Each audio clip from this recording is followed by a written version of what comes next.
you through Facebook, YouTube, Periscope, and Twitch. You can like, follow, and subscribe to us. Just search for the 360 Sports Show or at 360 Sports Show on any of those platforms to never miss. You can watch any past episode of the show. You can comment on the live stream there as well. If you're listening to us through a podcast, thank you for finding us. We are broadcast as a podcast through Sounder FM. After every single show, we put up the podcast edition of the show. You can email questions to the360sportshow at gmail.com at any time throughout the program or throughout the week, and we'll get to those during our mailbag segment. So, once again, good morning, everyone. I'm Andrew Pizzelli. He's Christian Lauber. This is the 360 Sports Show. We are ready to rock and roll. Lots to get to. Christian, first, normally I'd check in with you. I'd say, all right, Christian, how many days left in 2020? 0 more, -3 days. We made it.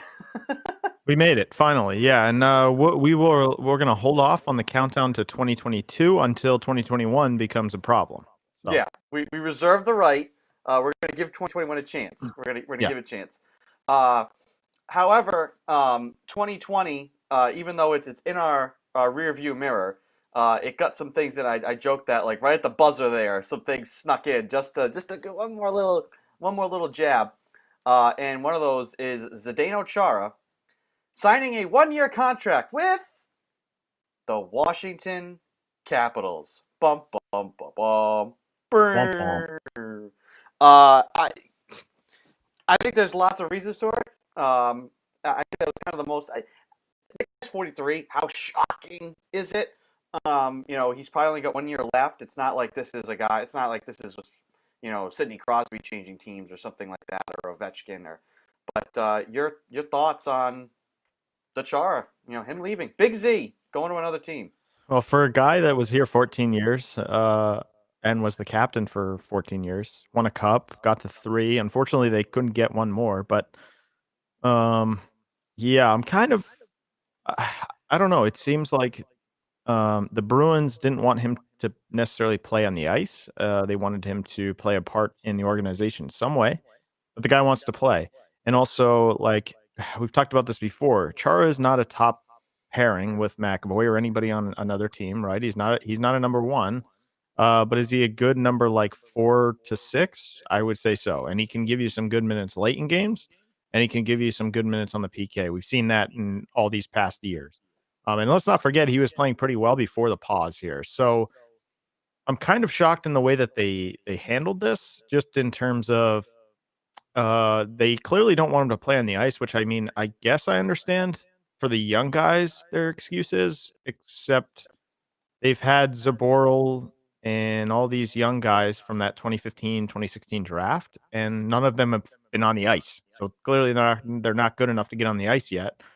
So I don't understand why all of a sudden now you're kind of taking the reins and going that direction. I just don't really understand the plan. I think Chara could give you something on the bottom of the defense core. Not only that, but also leadership on the back end. I think that's going to be a huge problem now. Like, you're looking at, I don't know, Grizzly, can he give you 23 minutes a night with McAvoy? I'm not convinced of that yet. And this is coming off the top of Krug leaving as well, because you didn't want to sign him. So I'm just not really sure of the plan. I think their defense core needs help, and to just say, okay, Char, we don't want you to play. We want you in the organization somewhere, but not on the ice. It's just kind of weird to me. It just leaves a weird taste in my mouth, where it's just, I just don't really understand it, because I know he could give you something. And it just seems odd that now is the time that we're going to go a different direction, especially when you consider Krejci's still here, Rask is still here. All these guys that could have been moved years ago if you wanted to go a little bit younger or get some pieces. All these guys are older now, and now Char's the piece that goes. It's just kind of weird to me. I don't really understand it.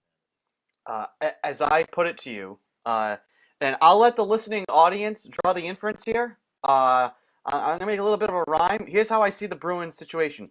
Stuck and bleeped. Yeah. Stuck and effed. Because, like you said, if they wanted to start moving on from their core, it should have been 2 years ago. Or 3 years ago.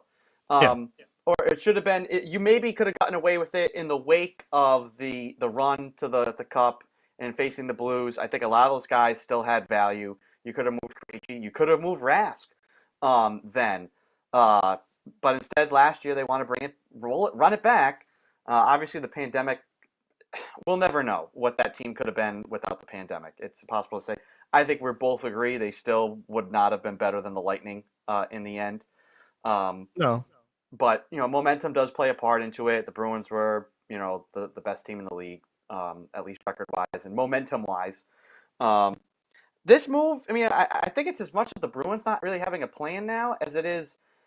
It seems from what Chara said is he just didn't want the reduced role. He wanted to still be because the Bruins say that they did offer him a contract. They did offer him basically $800,000. The veteran minimum is like $750. So the Capitals gave him $795. Bruins I guess offered him $800. That's just what's been reported. How much of that is just after the fact trying to make yourself look good? But he didn't want the role. I think he still. Obviously, clearly, he still believes that not only does he have something left in the tank to contribute, but that he can be a top pairing defenseman, Well, I don't know about that because or at if you least listen, be playing more minutes. I mean, well, if he was going to say, if they told him, hey, you're only going to get like 10 minutes a game, maybe he just does. Maybe he wants to be more. He doesn't want to go out that way. yeah, but the Capitals gave him a 1 year, $800 something thousand, and they did not guarantee him playing time. So take that for what it's worth. I mean, Sure, it's but not like the Capitals saying you're going to get 20 minutes. They're saying you might not get a role. You're going to come to the team, and we'll see what we have. I mean, maybe it comes down to respect. I don't know enough. I mean, these hockey guys we laud their mentality, but you kind of don't get enough of their personality off the ice. Like I have no idea what Char is like off the ice in the locker room. I mean, everybody talks about him. As we know he's a great player, but I mean, is he the kind of guy that maybe is a little bit of the Ray Allen thing? Like, hey, we're offering you more money to come back. Well, yeah, but you wanted to trade me last year, so I'm going to go play with Miami for less money to beat you. And is there any of that factoring in for Chara where he's like, come on, man, I want to play one more year. Let me be the top pair. And you're like, no, you're 43. We want you third pair. We want to start to play towards the future. the problem is I don't even think the Bruins were offering that. That's what I'm saying. I don't even know if they were offering a third. You doubt they Like, even offered anything at all? I think they want him in a role that doesn't necessarily mean he's on the ice. So That's truly, just hey, you're the token captain here. be You're like be like a guy that you're gonna every other day, every third day, you're gonna sit up top and you're gonna help the young guys along. Like that's not Char's 43. He wants to go win another cup. He doesn't want to do yeah. that. That's Sean Thornton. Sean Let Thornton's me that guy. let me just real quick. Do you know? Would you rather have here Char or John Moore on the bottom of your roster? Are you talking about just like on the roster at all, or like on the ice? On the ice. Depends on the situation. I mean, I really feel like because we saw Char just started to slow down tremendously. I think on a PK In the bubble. situation, In the bubble. Before the bubble, he was playing 20 minutes and he was looking, he's not 34, so he's not gonna look like that. But yeah, he was looking like a guy that could play 15 to 20 minutes a night. Before the pause, he I was think at least looking up I to think the snuff. decision between those guys at this stage is a lot closer than you think. Sure, yeah, I don't disagree with that, but also I would rather have the experienced guy in Chara. And then you have guys, I mean, look, they want guys like Jakub Zaboral, Euro Vakanainen, John Moore, Kevin Miller, who's on one leg at this point. Like, they Does he even gave have a Kevin leg? Miller, yeah, right? I mean, he hasn't played in like 20 months, and they gave him like $2 million. So, like, what are we doing here? And then you have like Steve Kampfer on the roster. It just seems like their defense core. And on top of that, the thing that makes it even worse is that you let Torrey Krug go. So now Yeah. you don't have Krug, you don't have Chara, and you want these young kids. We don't know what Lazan is. We don't know what anybody else is. And then you're just going to pile them on the roster. Pasta and lasagna. Yeah, lasagna. I listen, Christian. I think in an ideal world, yes, I would have loved to have had him come back. Some days he's in the box. Some days he's on the ice. I think, like you said, they probably weren't going to offer him a serious. They clearly didn't offer him a serious role. If they offered him a serious role, it's not like he took more money. If they offered him a serious role, or even like a hey, you're going to be active every day, but third line, we want you to blah blah blah. I think he understands he's 43, and the team has to at some point start to transition. Whatever the case may be, He didn't like what the Bruins were offering, and he went to the Capitals. I think now, if you're the Bruins, like you said, you let Krug go. Now Chara's gone, so everybody expects Bergeron to be your captain now, in all likelihood. Um, Yeah. do you see this team just fire sailing at the trade deadline, no matter the record? Mm, Like, what do you think is this team? We've said this team's, if the Lightning are the favorites again. yeah. They're they're in the same position as the Celtics are, but at least the Celtics are young. I feel like they're looking up at more teams Y- Sure. than than they should be for a team that thinks that they can win a cup. I worry about their goaltender. About what's this season going to be like? No fans? Do they have to rebubble again for the playoffs? Like, I don't want to go through a regular season, even if say there's no fans or limited fans at some point, and then they decide, well, just to be safe, we're going to do a bubble for like the playoffs or like for the conference finals and the Stanley Cup final. And Rask is like, I'm out. Because before the situation with his family, he was talking like a guy that seemed like he couldn't get up for it. Um, I have so many questions about this roster. I would just be willing at this point. The biggest band-aid has been ripped off, which is seeing. This is the biggest band-aid. Ready? Ready? Hey, let's look. Ready? Da da da da da. This is one of the biggest band-aids right there. pull. Let's pull this in. There you go. That's one of the biggest band-aids right there. Next one would be seeing Bergeron in another jersey, but I don't think that'll happen. Guys like Krejci. Give me one sec. Just keep talking for a second. I'll be right back. Oh, okay. Guys like Krejci, I think I would move on from. There's certainly other pieces along this roster. Rask, for sure, is a guy you can move on from. And, they're probably going to be middle of the pack. And I know in hockey, no matter where you are, the 8 seed has a chance to win the cup. But if I'm the Bruins, I try and identify a team that has some needs at the trade deadline, and I get out from under Krejci, I get out from under Rask, and I say, you know what? Bergeron's our captain. We've got Pastrnak, we've got Marchand. Let's try and get some assets and rebuild and retool. And maybe the next year, like, we're hitting the skids, but like at least there's a direction and a plan. If they just lay out this season again, I mean, you're truly just not only you're not riding into the sunset, you're riding off the cliff with this roster if you just let it play out. That's the way I see it. Yeah. So I would just start moving on from guys Yeah, left I and mean, I right. don't I don't necessarily disagree. Look, I think they're behind here a little bit. Like, I wouldn't be as annoyed if Chara's gone, but they have a clear guy that's coming. Like, Grizzlick to me is not a clear set guy that would be like, okay, he's going to take over the reins on that first pairing, and off you go. I think he's good, but I don't think you have that young guy that was kind of, I don't know, like a Garoppolo to Brady situation, right? Where you have a guy that's coming in that can lead the top pairing with McAvoy. I mean, I've said for the last like couple of years, they're asking a lot of Charlie McAvoy when he's covering two ends of the ice. Uh, and I think that hurt him being with Chara 25 minutes because Chara, as good as he is, he's definitely slowed down and he doesn't have like he can't turn as easily and he's 43. I mean, what do we expect here? So they were asking a lot of him, and now Grizzlick's going to take over, and I just don't know if that's your clear cut, way to go. You need that. If they drafted some young guy and he was clearly like a McAvoy type, a Krug type, where okay, we have something here, and let's see what happens. They don't have that. They have a bunch of guys that they're going to throw in there that we've never seen before from Providence. So I don't know. There's no clear cut plan on defense, and then yeah, I mean, I would not be surprised if guys like Krejci and those guys are on the move. Well, I mean, look, Charlie Coyle's been on the up here for a couple of years, where he's going to try to take over that number 2, number 1 slot because Krejci and Bergeron are both in their mid 30s. How long do they have left? We don't know. This comes from Colin. Quote, not having a plan, unquote, seems to be a common theme amongst many New England-based teams as of late. Yeah. Yes. That's well, that's the other Well, thing too. Talk about a changing of the guard, Christian. I mean, Tom Brady leaves. Mookie yeah, Betts leaves. Zdeno Chara leaves. Now, obviously, all of those franchises still have faces sure. attached to them. But, I mean, who's the face of Boston right now? Tatum. Tatum? Tatum Or Pasternak. Yeah. Jaylen Brown. I mean, I know Tatum's viewed as more of the star. Jaylen Brown. We'll get into the Celtics in a little while when we get to the NBA. Jaylen Brown, I think, is the best player on the Celtics. Oh yeah. I think No, he's no doubt. better than Tatum right now, and has been since last year. But anyway, that's a whole other longer debate.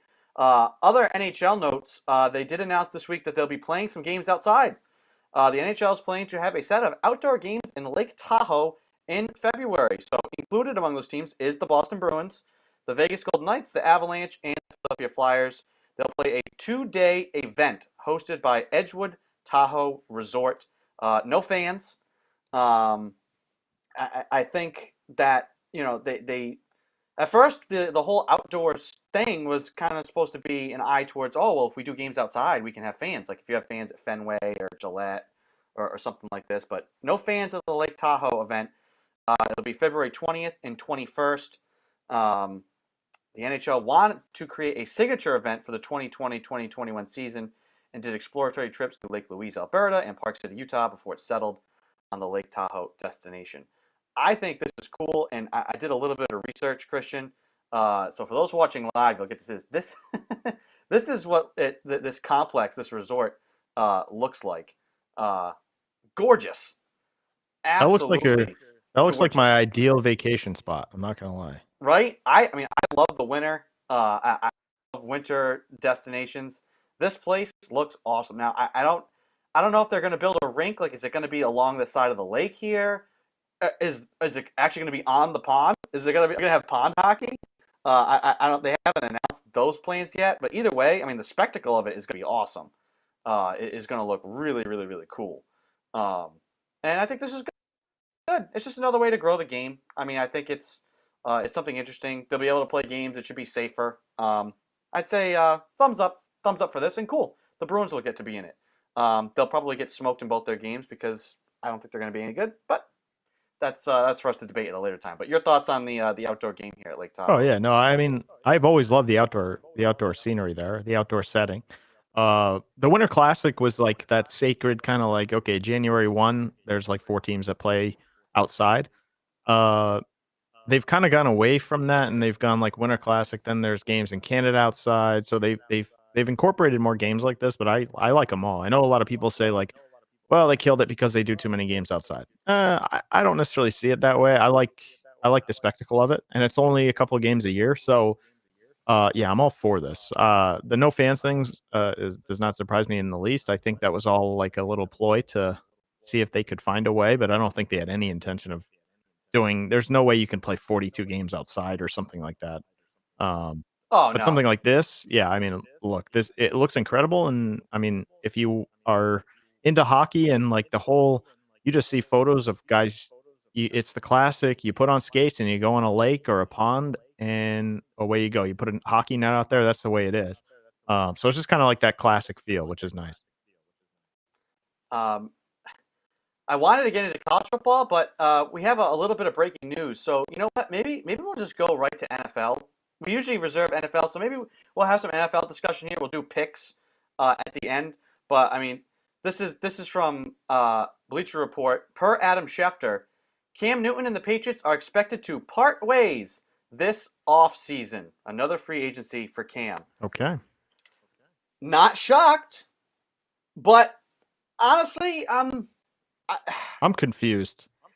I'm confused. Yeah, like on one hand, I'm glad. It's like I'm relieved. It's like, oh god, good, because I love Cam. I've said this. We've been repeating ourselves. Broken record. Cam the person, awesome. Cam the guy in the locker room, awesome. Cam off the field, awesome. Is he flashy? Yes. Do you think he's a little full of himself at times? Maybe. Yes. On the But I think the field. guy's honest. Mhm. Honest. His accountability is great. I think his work ethic has been awesome. I think he's brought a degree of something. There's going to be a void left by Brady and the kind of workman he was, um, and you needed somebody to fill that. I think Cam did a good job of that, as far as taking control of the team. This is my team. On the field, total mess. Confused as well by the play on the field. We never saw the same guy that we saw in weeks 1 and 2. His arm motion is all screwed up. I think the guy's broken because of the accumulation of injuries. We've said this all before. But it seemed like, then why did we stick with him? If he wants out or they're willing to just let him go, why did they stick with him for so I long? I thought the point was maybe to like, ooh, see, we stick by our guys, and this will help attract other guys, and maybe we'll just run it back with Cam. Cam's done nothing wrong, blah blah blah blah blah. So now they're gonna part ways. Stidham better start today. Like Yeah, what? I was just about to say. I mean, look, I've said this for weeks though. I think when Bill brought Cam in, they had this little thing where he said, "I'm gonna let you ride things out here and give you like that little, I don't know, veteran up, see what you can do, and maybe you'll get a big money deal next year." Obviously, I don't think that's gonna happen, but I think he wants to ride out with the veteran guy. I just think that's what it is, and also maybe Stidham just sucks. I don't know. I mean, we really have no idea what Jarrett Stidham is. If he is not starting today, that is very odd because they released this information before the game. And Colin said the same thing. Like the fact that they released this before the game, like what does that tell you? If Newton starts I don't today, know. that's very weird to me. Yeah. And again, Like we said, just bigger confusing. picture though, Just confusing. bigger picture, what is the plan here? You're gonna go get a draft pick and Stidham still sucks, or like you're gonna go after Stafford, Ryan, give me a name. I don't know. Like what is this team doing at quarterback? This is the most important. This is arguably the most important position in pro sports. Well, at least you've cleared up one thing. Cam ain't gonna be back. Some Sure. people said maybe, and I was willing to do this. All right, you know what? I'll allow for it. Bill, you stuck with Cam throughout this whole season. If you really believe in him that much, he comes back on another 1 year deal because maybe the guy's not. What kind of offers is he gonna get? Not Like much. what he's put on tape, I don't care. He could go out today and throw for 12 touchdown passes and run for 12 more. They could score 200 points today against the Jets. I don't think he gets anything other than the veteran minimum to come in and be a backup next year from other teams. Yeah, unless a team is like they see. Unfortunately. Yeah, I mean, unless they see. Like, let's not forget, he was actually looking okay before this COVID thing. Now, I'm not giving him an excuse because I think, I don't know if that was a mirage or what, but in that Seahawks game, he was throwing the ball over the field and it looked okay. At this point, I mean, he looks like he has nothing left. I think the guy is great in the locker room and off the field, like just from a leadership standpoint. And I never thought he was a bad guy or anything. Like a lot of people give him gripes because of his taunting and his celebrations, but all in all, he's not a bad guy. You don't hear anything like that off the field. So I think Cam, the person, is great. I don't know if Cam on the field can do enough to get another contract, even if it's like maybe a third string deal or someone brings him in camp and sees what he has. Because before the COVID thing, he was okay. But you're riding a lot on like 2 or 3 weeks there instead of the whole season. I mean, just look at what they've done this season. It was like, He never was able to pull back into that. yeah, I think um, the guy has chronic injuries in his shoulder and his arm. Like it's one of those things where I don't think that's going to get any better.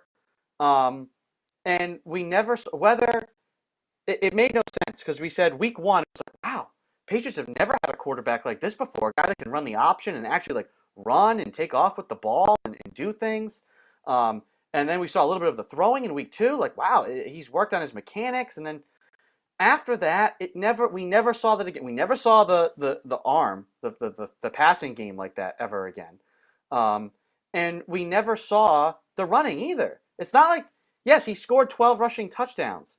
But most of those were like short yeah. yardage. This is not Lamar Jackson taking off. Last week we saw a flash of it, but they never really went back to that. Well, we're going to run you like 12, 13 times a game, which I understood after week one. Like you can't keep that up because the guy will break down. But at some point when your season's on the rails, you kind of have to say, well, we can't be afraid of you getting hurt now. We have to run the best plays. And they never did again. Right. So that was confusing. The eye test, what do you say? Simple, smell test. It just don't smell right. Just don't look right.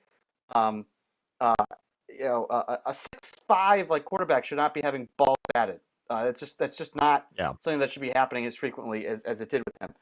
Colin writes in again. My theory as to why BB Belichick stuck with Cam: one, refresh his image among players around the league. Two, try to get a better spot in the draft, realizing you really don't have pieces to trade to get better. position yourself better in the draft, and spend cash for the first time in a while on a decent free agent market. Yeah, I mean, it's like it's tanking without looking like you're tanking Yeah.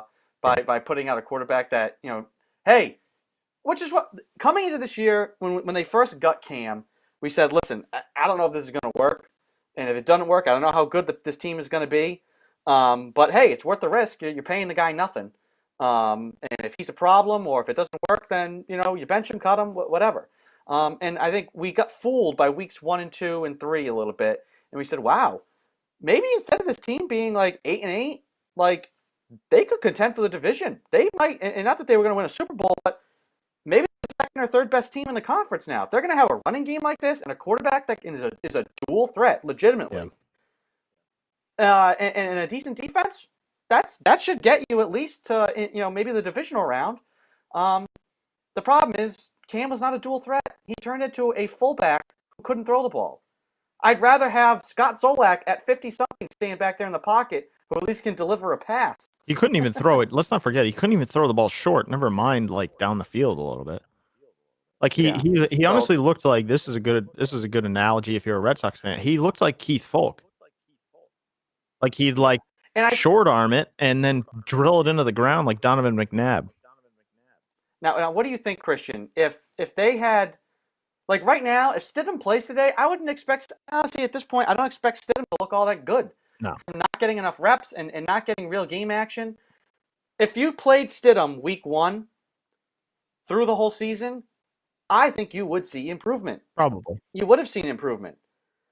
And maybe the Patriots are 7-9, 8-8 anyways, but at least you'd feel like, wow, we know what we have in this rookie guy. Honestly, if they just played, we said this last week, as soon as they got to 2-5, it should have been Stidham time. It should have been. Yeah, I don't disagree with that. I also don't know, I also don't see any route that Hoyer should have been over Stidham on the roster in the beginning of the season. Like if Stidham's playing in that Chiefs game, I don't know. I doubt it's any better, but oof. I think. Remember? Oh, who was the guy? I'm blanking on his name. 2015. He was the punt returner in that Broncos game that cost them that game. They were trying to go undefeated, and he muffed the punt. And Belichick the rest of that game didn't put the guy out there. He didn't even put a returner back. He had nobody returning punts for like 2 weeks. They didn't put a guy back there to return. It's like when you wrong Bill, you're done. You're cut. You're gone. In situations like that, and I think Hoyer, they put him out there to say, listen, run the offense, make the simple plays, don't make mistakes. You're a 10-year vet. You just don't make mistakes. Don't make rookie mistakes. And what did he do? He made rookie mistakes in key spots. Yeah. He played a great game, other than those 3 red zone plays. But you're out there to not make those mistakes. And from that moment on, after that Chiefs game, Hoyer never active again. I think if you would just play Brian Hoyer this year, you're probably 10-6. If he doesn't, Whoa. Oh. Do you think? You think? I don't know about that. No. We saw one game of Brian Hoyer. That's good for me. I don't know. That's that one game in that one moment. You're saying if Brian Hoyer was a starter all year, they're probably 8-8. You don't think? I think they're 8-8. All right. So what are they right now? 6-9. So do you win? You probably don't beat the Bills last week. Maybe you beat the Bills in that first matchup. It's possible. You probably could have beaten the Dolphins last week, and you probably beat the Broncos. The problem with Hoyer too, though, is I don't think the roster around. You should beat the Jets today, no matter what. No, that's all you got to do is flip 3 games, Christian. The Jets are firing away right now. The Jets are beating the Patriots today. You don't think any other quarterback on this roster could have flipped 3 games in this season? Any quarterback? Which games Tom Brady. Which games this year can you look at and say they only win that game with Cam Newton? Which games can you credit only Cam Newton with winning? I mean, I can't remember any. I mean, not off the top of my head anyway. I don't think any. I don't think Brian Hoyer is far and away better than Cam Newton, though. Let's not be ridiculous. I mean, no. That's not what I'm saying. But look at what we were getting out of Cam Newton. You don't think Brian Hoyer could be better than what Cam was against the Niners or the Broncos? Sure, but I also don't think the roster around him is good enough to like level the playing field there where it's like, okay, the Patriots are going to win this game because Hoyer's in the game. Like the roster around is not good enough anybody. So if you have an I'm elevated I, roster around Cam Newton, I think you still win a couple more games. And obviously, if he doesn't I don't if he know. doesn't fumble the ball or get COVID, who knows what we're talking about? They could be in the playoff hunt today, but they're not. So I mean, look, I didn't want Cam Newton going forward in terms of going next year, but Brian Hoyer, I don't think makes you any like formidable opponent. I mean, I don't think Brian Hoyer is very good. He's like his record sucks, and he's been a pretty much journeyman backup on like 27 teams already. So, I mean, I don't know. I think Cam Newton gives you at least some dimension of running the ball, whereas Hoyer's going to stand back there and teams are going to tee off. But he never did. When how many games I don't know did about that. Like come on, they goal line, yes, and maybe like short yardage, like, oh, all right, it's like 3rd and 2, we're gonna pin and pull the guards, and we'll get you going to the outside, and you can get 3 or 4 yards. We never saw like this take off. I was expecting more of like, hey, run everybody on a go. If they're running man coverage, Cam take off. You could get like 20 yards. Remember how many times Brady would be standing at the line of scrimmage? They like rush 3 guys. People are Tom, if he wanted, could take off for 30 yards, but he's still standing there holding the ball. Cam Newton, you expected to have like more of these instances where like, hey, they went man coverage and like nobody's looking back at the quarterback and he takes off. We never saw that. Like once. He did that against the Broncos like once. Uh, I just think with any other serviceable passing quarterback, you could have executed more plays. That's all I'm saying. Does Hoyer whiz down his leg more and like throw more picks? Possibly. I just think in situations where you're like, okay, we just want to run a simple crossing route. We just want to run a little rub route here, and it's just like 3-4 yards, boom, get it out quick, get it to Edelman, get it to Myers, get it to Harry. Harry was wide open in a play against the Bills last week. It took Cam Newton he recognized it, but it took him so long to get the ball out that he got like half hit and the ball was like 5 yards short. I mean, he's throwing it from his neck. The guy is huge. I still Might as well be me out there. Might as well be me or you out there in the pocket yeah. throwing the ball. At least he has So that's at least he has some like forte of being a good quarterback in the league. Brian Hoyer's like 1-16 in his last starts. I don't know. all right. We'll throw this up. Listening audience, jump into the comment section. Write us, email us at the360sportshow@gmail.com. Not Cam. Forget Cam's resume. Cam this year, less than, equal to, or greater than Brian Hoyer. Go. We'll see. We'll see what the you know what you know. I'll create a Twitter poll. How about that? We'll let the you got we'll your let the Brian Hoyer internet jersey in decide. the closet back there or something? Like what the hell? No, I have a Matt Castle jersey. That's my Yeah, boy. well. Matt Castle on this team. They're 12-4. How about Castle would be disappointed in you today, I think. that? Oh my gosh. So yeah, that's a little site. We'll come back. We'll circle back to the NFL when we do picks at the end of the program. But that was breaking news. Cam Newton and the Patriots expected to part ways, according to Adam Schefter, after Oh, today's and by the game. way, this is breaking news as well. The Patriots still don't have a quarterback for the future. Yes. Um, some of those quarterbacks of the future were on display this past week. We're going to transition now to our college focus. And this week in the college focus, it's going to be all about college football. Let's start with the one that's obvious and requires not as much analysis. We said when the selection committee made their selections and the college football playoff was announced that Notre Dame was in. They'd be playing Alabama, who said, don't watch. It's not going to be a good game. And that was accurate. I mean, if you love football, you watch. If you're a Bama fan, if you're a Notre Dame fan, you watched. It wasn't good. Not that in Notre Dame, it's not as much an indictment on them. Like, are they frauds? No, I think they're a good team. They were top.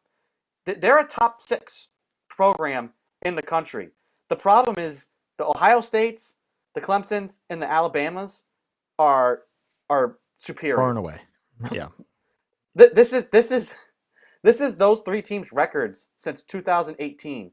The Tide, the Tigers, and the Buckeyes. 109-8.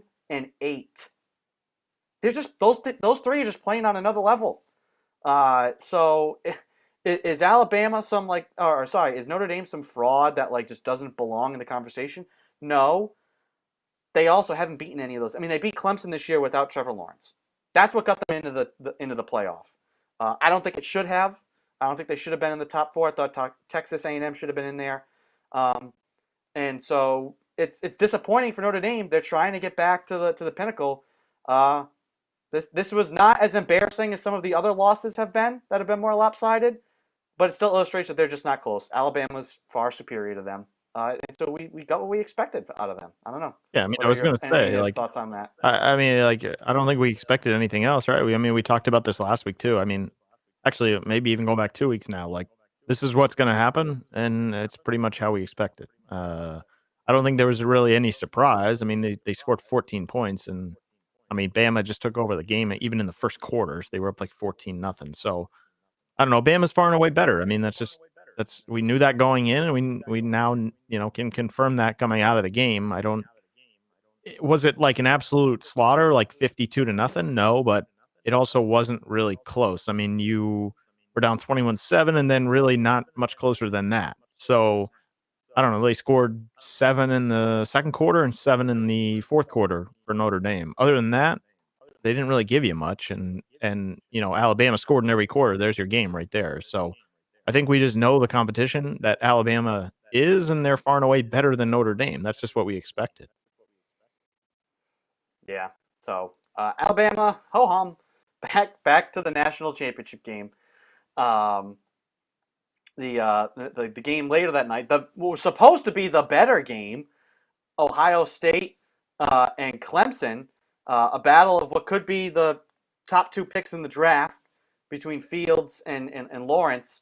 Ohio State, they basically rolled in this game from the get go, and you saw Ohio State team that was hungry. They were upset over the way last year ended, and that fueled them into this year. Now there was some debate over they only played 6 games. Like, should they really have been in? Did you need a bigger sample size? Clearly, we weren't surprised. We were disappointed that they got in playing so few games. But hey, guess what? They went out and showed you that they belong, far and away. Fields, unbelievable. I mean, we'll debate whether or not he'll be the top pick in the draft now. At least there's a debate now. If he goes out and plays again like he did this past week against Alabama, you don't think the Jacksonville Jaguars maybe think twice?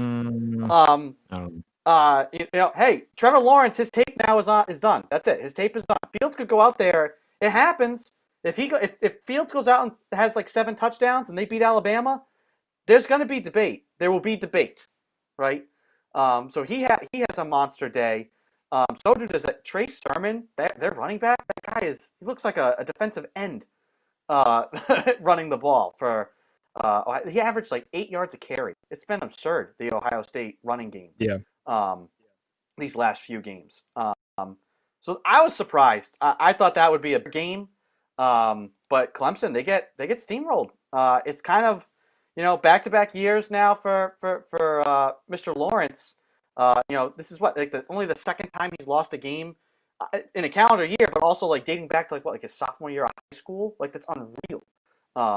So your thoughts out of that game? You're not sold. You don't think Fields is at least brought himself closer, if not maybe past? Because it's not about what me and you think; it's what the Jaguars think. Do you think the Jaguars would rather have Fields? I'll than tell you what, Lawrence? I don't have a job in the NFL, but I think I would make a better decision than the Jacksonville Jaguars. So I'm not sure if we should go on what they think, because that would be a disaster too. But I will say this: I think Fields, yeah, he's very good. I still think Trevor Lawrence is the guy. It's not like Lawrence like completely crapped the bed. Now, granted, his rushing in this game was not good. He was like -8 on 10 rushes. That's not really good. That's like -1 yard a carry. But also he's still the guy to me. I don't know. He still played well. 400 yards, 2 touchdowns, and a pick. I mean, now on the other side, Fields went for 6 touchdowns and a pick. So you have your balance there. But I also think Ohio State's run defense was really good. Like Clemson didn't have a rusher that was running for 8 yards a carry. So he doesn't have that much help on Clemson's side. I still think Trevor Lawrence is the guy that is clearing away the number one pick, but Fields is definitely in the conversation. It's just a matter of what who knows what the Jaguars will do. Um, but I'll tell you this: top three, top four picks here, maybe top five. There's a number of good quarterbacks there. And if there's a guy that you like, now is the year to kind of jump up there and get him.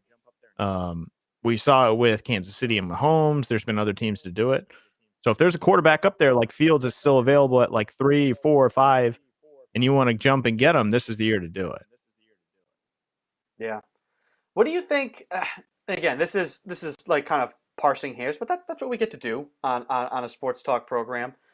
Uh, any doubts about Lawrence kind of having the privileged playing career and a bit of the silver spoon? I mean, the guy's experienced unprecedented success.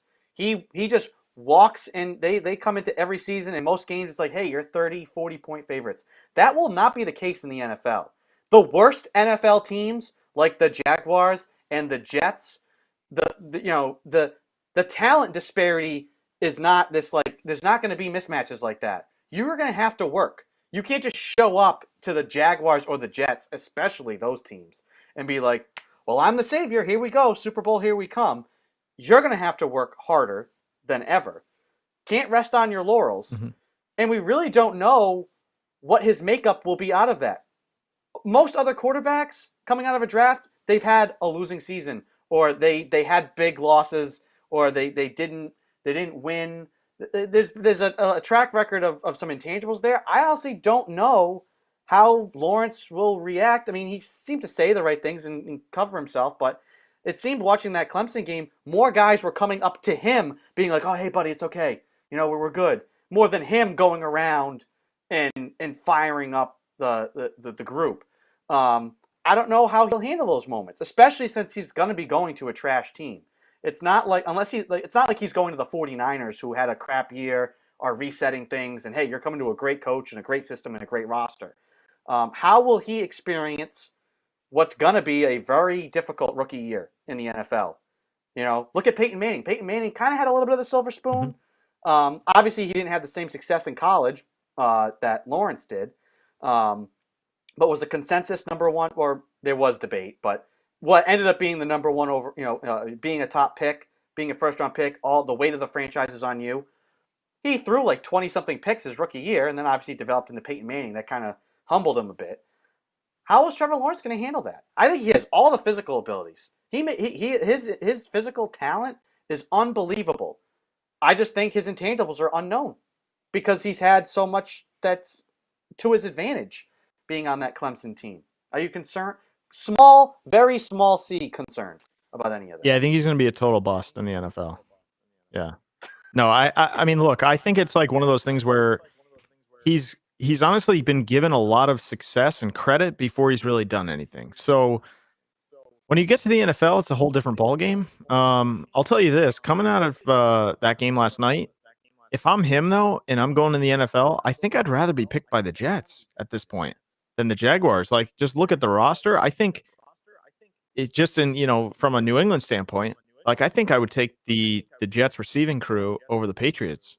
Like, you have Mims, Perriman, Yeah. Barrios even has like a 4, Jamison Crowder. Like, I was going to say, they have Crowder too. I love you're Crowder. going to the Jaguars now, who I just don't know what they have. Like, I don't know if he makes that team enough. Like, they have a lot of room to grow there because I don't think they're even close. Whereas the Jets, I feel like you get a coach in there, and maybe it's a couple of years away with like linemen, and you got to beef up the old line, maybe get a running back besides Frank Gore or something like that. But if I'm him, I'm like, what am I gonna do? Like, as much as I want to say like he hasn't done much yet, he's also going to go to a situation that's not very good.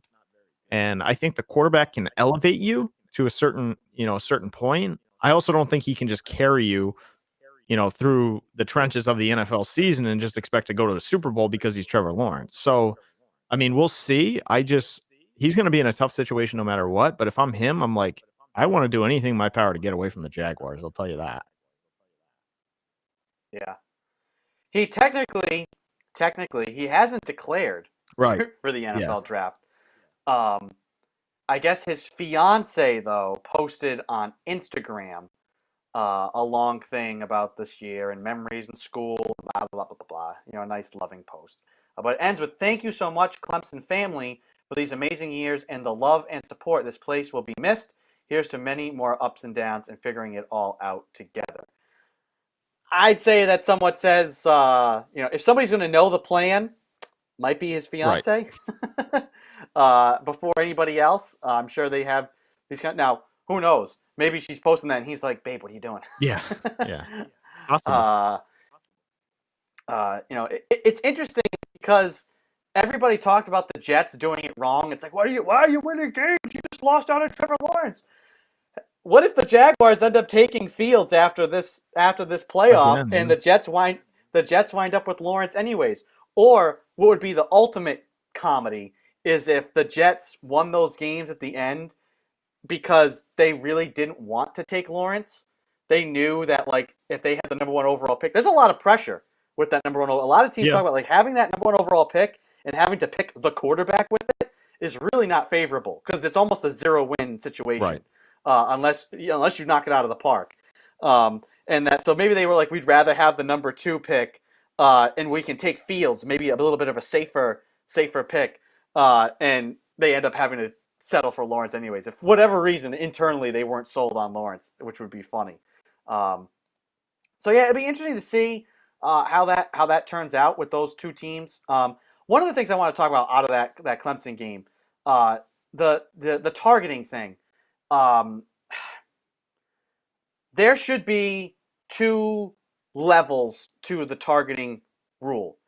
There should be one where it's like with the old face mask. There used to be the like if you just like kind of touched the face mask but didn't grasp it, it was 5 yards and a first down. And if you really grabbed it and like yanked the guy's head and didn't let go of it, it was 15 yards and a first down. Now it's just 1. You could like just like touch a guy's nose and it's a face mask. There needs to be an element of degrees to the targeting thing, because the hit from that kid Skalski was a hard hit, dangerous hit for him, not dangerous for Fields. I don't think targeting should be about the guys that come out. In the Oregon game, there was targeting.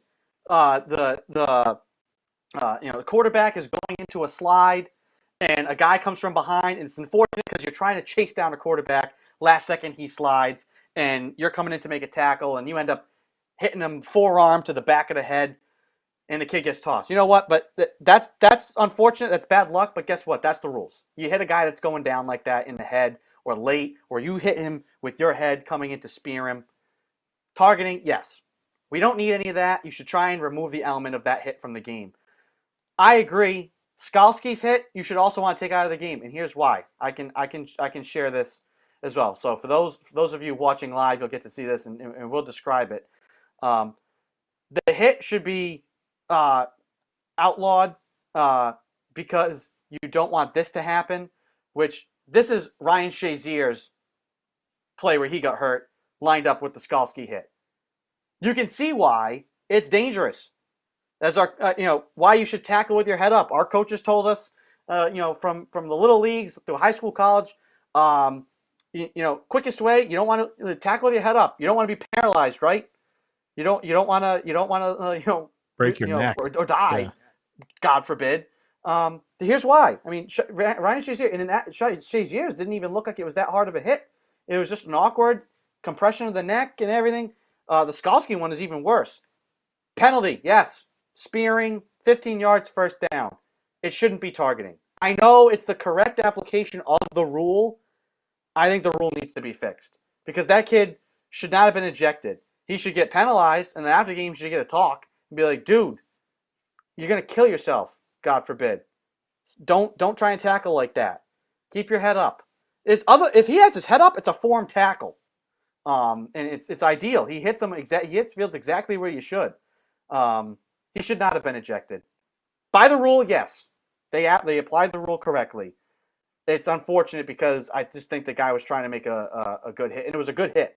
I think if it wasn't as hard of a hit, they wouldn't have even looked at it. But because Fields was shaken up, they were like, well, let's go to the replay. Let's look. I don't know. What do you think? Yeah, I disagree. I think you're trying to take the hit out of the game. Like, you don't have to lower your helmet here. And the only reason it doesn't look as bad is because Fields spins and kind of turns his back. If Fields does it like a normal, like, okay, a running back's going full force ahead, a lot of guys still lower that crown of the helmet. If he lowers his helmet there, one of those guys is going to be down for a while. I mean, it's just like I think it's because the appearance that maybe it doesn't look as bad. This guy could have been easily knocked out of the game and knocked out of football for his life here. Like, I think you're trying to get the technique of this hit out of the game. Look at him stand up in during this replay, right? If you just see it right here, right here. Why are you lowering your helmet? There's no reason to lower your helmet there.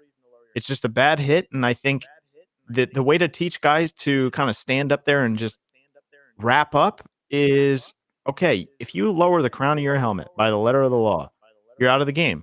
Do I necessarily think like a lot of guys still don't like it? They think football should be, contact sport, and that is what it is. But they're trying to get this stuff out of the game.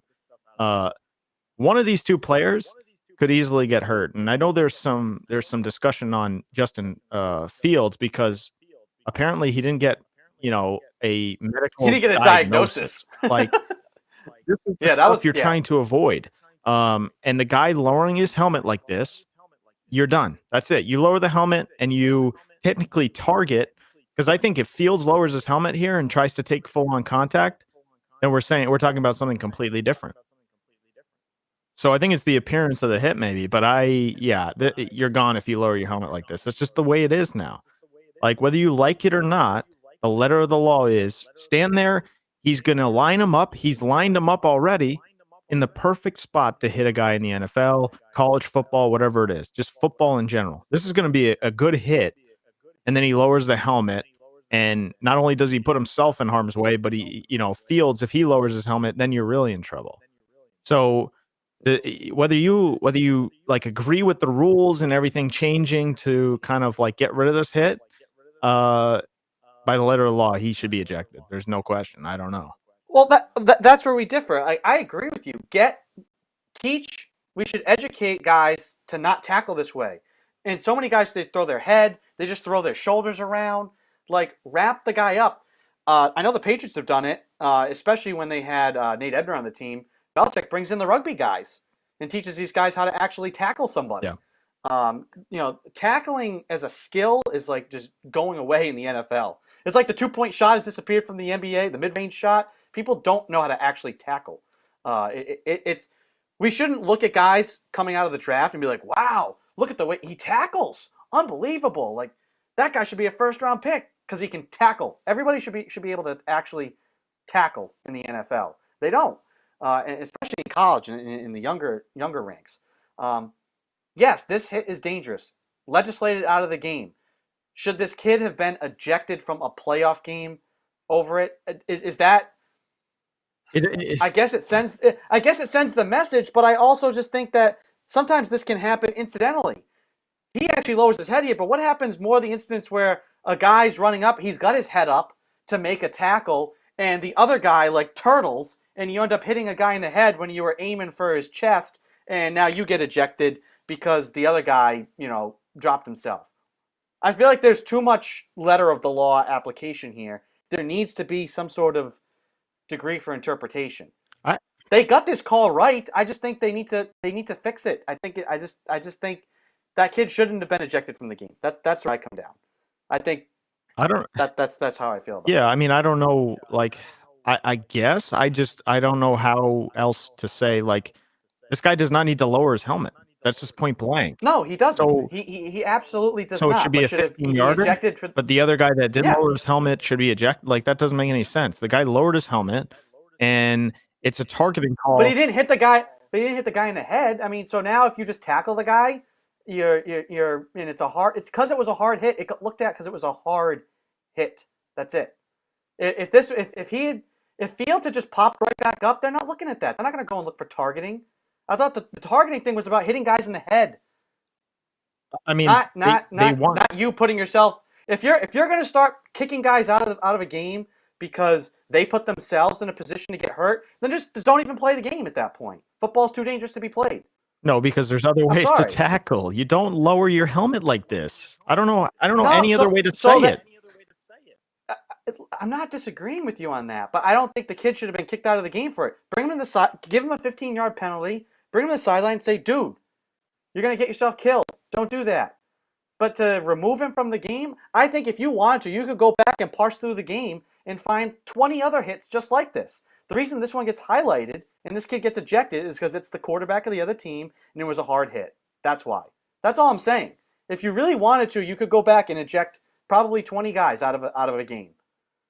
Dangerous hit. I don't know what else to say. I mean, like, I'm not disagreeing with you. I just think there's a better way than just highlighting this one play and ejecting this kid to send the it's message. not being it's not being highlighted if he just wraps up here. I'll say that. There's absolutely no way they go back and look at this if he doesn't just wrap up. It's because he lowers his helmet right into his lower back because he spins into it almost, and then he's down on the field. If Fields doesn't spin, this essentially becomes his head's down, but it's a form tackle. I mean, he's trying. What you do, you put your head off to the side of the guy and wrap up with your shoulder. If Fields doesn't spin, also is this a non-factor? No, because I mean he doesn't. It's not like he did like a full spin here. Like he's trying to like kind of take the contact on his backside. I don't know. Like you got to learn here. This is just the way it is. It's the same way. You lower the crown of the helmet, and you're out of the game. That's just what it is. Yeah. Pete and Gansett agrees with you, Christian, and he said, "Didn't Skalski get booted for the same thing last year in a playoff game?" Yes, and last year's was more egregious, I thought. I just think there should be degrees. I think we're in agreement. Dangerous hit. Don't do it. I guess they just want to kick this guy out. I just feel like it's like calling holding on every play. If we're gonna look at this and kick this kid out, then we could look at every single play and find somebody that should be kicked out of a game. That's just how I feel. I feel like, especially in a playoff game, I just feel like you should be able to, because this is something you can't stop this from happening. It's going to happen incidentally as well. I mean, it's so difficult to stop from happening sometimes, depending on, like I said, a guy slides. It's unfortunate, and you're aiming for the right spot, and you end up hitting a guy in the head. It happens. I just think there should be a degree to which you can review this and decide should a guy be penalized and stay in the game. Now, maybe if you get like already, if you get two of these, if you get two of a certain type of unsportsmanlike conduct penalties, you're gone. I just feel like there should be a degree. I feel like in this instance with this play, he should have gotten 15 yards for spearing, which is on the rule books, and you move on. I don't think targeting is the appropriate way. Maybe you're just too locked in on the term targeting. I don't know, but I just think this is, if you're a player that's what here, I agree. I feel like it should be called. It's not target. This is not in my. You're right. I guess it's maybe it's semantics. So call it something else. Call it reckless self endangerment. I don't know. I think here you go. This is the term targeting means that a player takes aim at an opponent for purposes of attacking him with forcible contact that goes beyond making a legal tackle or a legal block or playing the ball as determined by officials. That is That is coming from NCAA. So, I mean, that sounds kind of vague. Sure. For how specific they like to get with things now, I feel like that's rather vague. Yeah, maybe, I don't know. That's all I'm saying. So you could call that on any big hit now. Could technically, an official could say, you know what, that was a big hit. I didn't like it. You're ejected. That's all I'm saying. That's all I want to avoid. I'm saying I'm not disagreeing at all that this kid should not be thanking his lucky stars that he's not paralyzed. I'm just saying that I feel like the rule. My argument is with the rule and its application. I feel like there's a slippery slope here, which one day there's going to be a kid who does something far less egregious that gets kicked out of a game because an official just deemed it was a big hit. Yeah, I mean, even if it's a illegal hit. That's all. My anger, not even anger, but my concern is with the rule, not with the play. Yeah, I mean, I guess the thing is, I think this is more like there's times where guys lower the helmet, they take contact, they go through it, and vice versa throughout an NFL game or a college game. This is egregious, in my opinion. And like whether you want to say it's being looked at because he was down or not, Yeah, the guy was injured on the play. I mean, you're going to look at it if he's injured, but this is just egregious to where he's about to make a perfect tackle here. I'll say that. He's about to make a textbook tackle in football. He's standing up straight and he's about to wrap this guy up, right? Fields kind of spins and the crown comes right down and he lowers the helmet. Literally 90 degrees almost. Like 45-degree angle. Like you just can't do that. That's automatic in my opinion. At least in today's day, whether you like it or not, I know a lot of people say like, well, football's a contact sport, so you should just play through it, and you're signing up for that. So I understand that part of it, but also in this day and age, with all the brain, issues, and of course Ryan Shazier is another one. Like this hit is textbook. Lower the crown, you're done. That's just what it is. Yeah, we're disagreeing on very slight things. I want to see this hit taken out too. I just think in this instance that the rule isn't gonna stop. And again, I think it starts with coaching. Like a rule is not gonna really is not gonna be able to stop a guy from hitting this way, right? It comes down to, I think, coaching. You want to prevent injury. You want to prevent guys from doing this. Start at Pee Wee and actually teach people how to tackle. And in college, teach people how to tackle. When you're reviewing film and you're Clemson and you see this guy do this, pull him aside and explain to him why he shouldn't do that. That's where it starts. The rule is not going to prevent that. You can't legislate hitting out of the game unless you just want to fundamentally change the game. Big hits will happen. Dangerous hits will happen. How do you prevent them? You teach guys. Well, apparently this guy doesn't learn very well because he did the same thing last year. So there's obviously a message not being, brought to him. So then I take more issue. I take more issue with Clemson coaching then for not teaching. Well, how about the player? Like at some point, the player's got to take the coaching and just put it into action. I guess true. Like I'm not saying he's being ejected, and it's not because Fields is never coming back on the field. Like he hit him super, right in the helmet, and it was helmet to helmet targeting there. No, this guy is lucky that he's still on a football field playing. Like if you look at the two hits we have up here, they're very similar, and also Shazier's almost looks even like not even as bad as this Clemson hit. Like you're talking about a guy's career here, and also it's just the type of hit. Like you can't lower your helmet like that. Yeah, we'll see. It's sparked a lot of debate. It definitely sparked debate, and I think there's instances where you see guys sometimes get ejected or get that penalty when it's unfortunate. It's like roughing the passer. The guy comes in, he wants to just tackle a quarterback in his waist, and I've seen guys duck with the ball, and then the guy ends up hitting the guy in the head, and it's a penalty. And it's like, what are you supposed to do? I don't know. We spent a lot of time on it. I think we both kind of feel the way we feel, and so we'll move on from it. The last thoughts. A lot of time on college football here, but the game that we were focused on was Notre Dame, Alabama going to be any good? Could Notre Dame prove that they belong there? And what was Texas A&M going to do? Because they were the team that felt most wrong. They were the team that I believe that a lot of people believed should have been in the playoff instead of Notre Dame. They played UNC last night. Actually, it was a great game. UNC gave them much more of a fight than I thought they would. The fourth quarter of that game was absolutely wild. It was basically there was single play drives in that fourth quarter, and just a seesaw of a game. A&M does prevail. I don't know if they necessarily showed take that college football committee.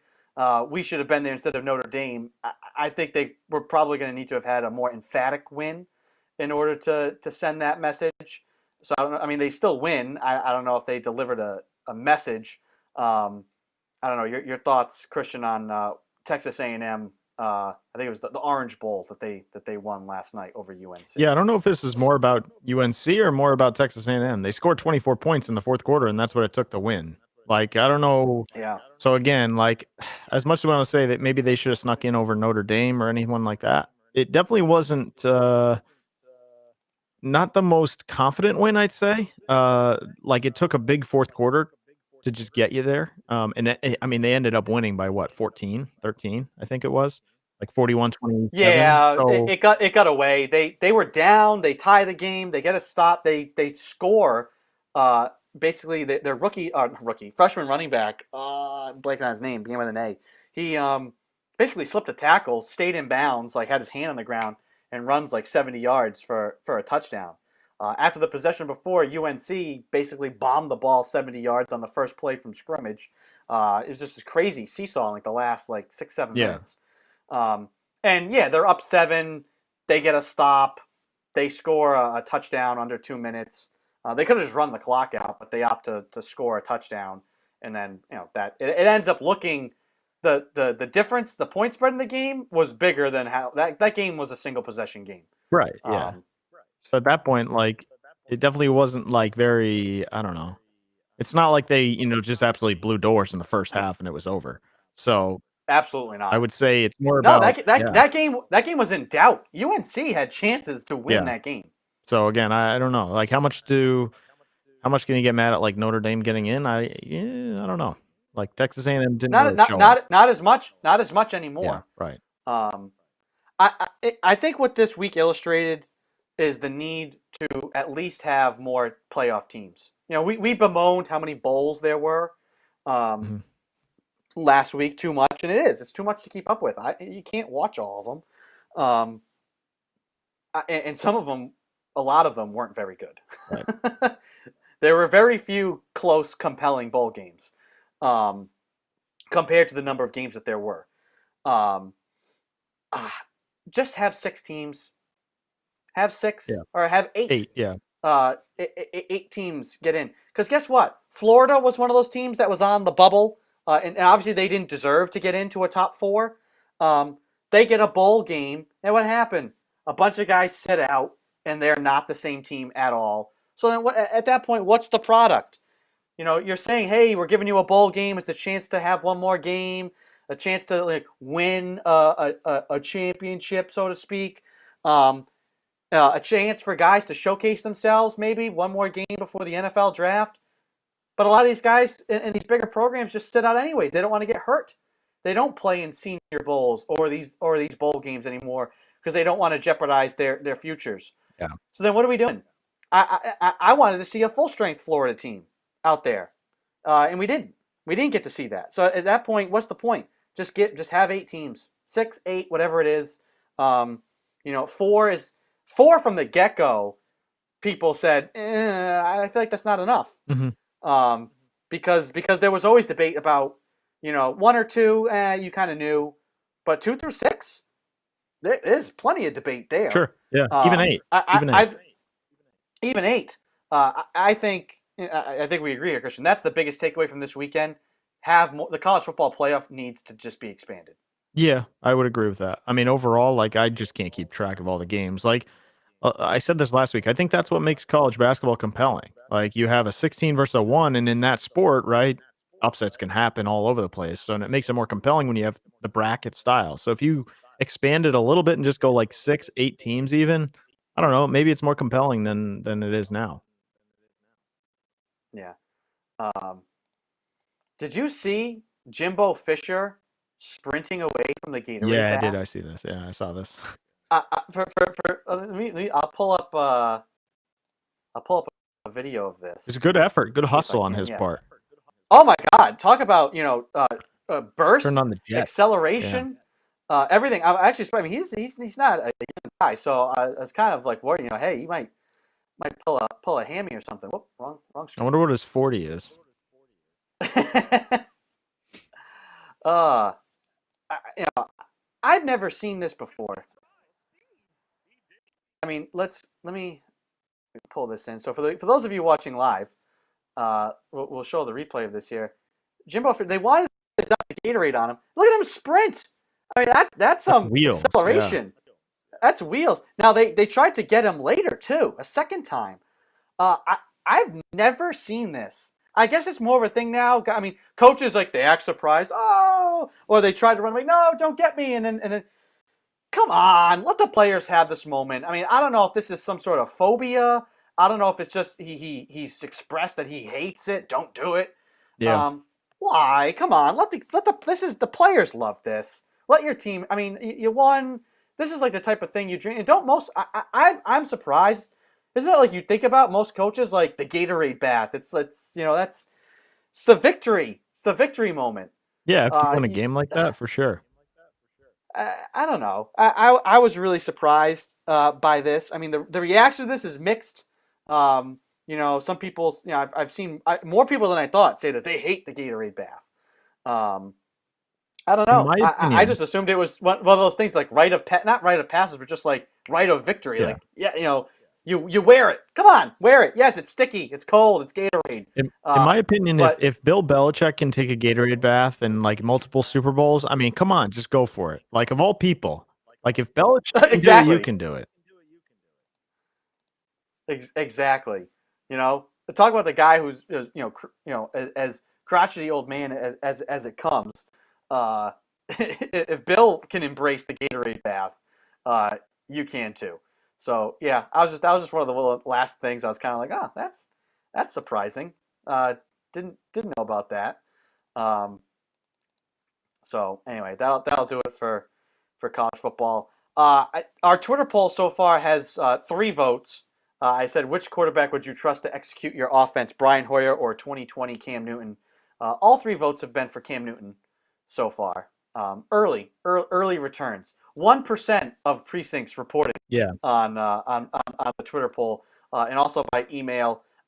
Cam less than or equal to Hoyer, season would turn out the same through the email. So if you have any thoughts, questions, comments, concerns about anything we say throughout the show, you can jump in the comment sections of all the live streams. We're on live streaming every Sunday starting at 11 a.m. on Facebook, YouTube, Periscope, and Twitch.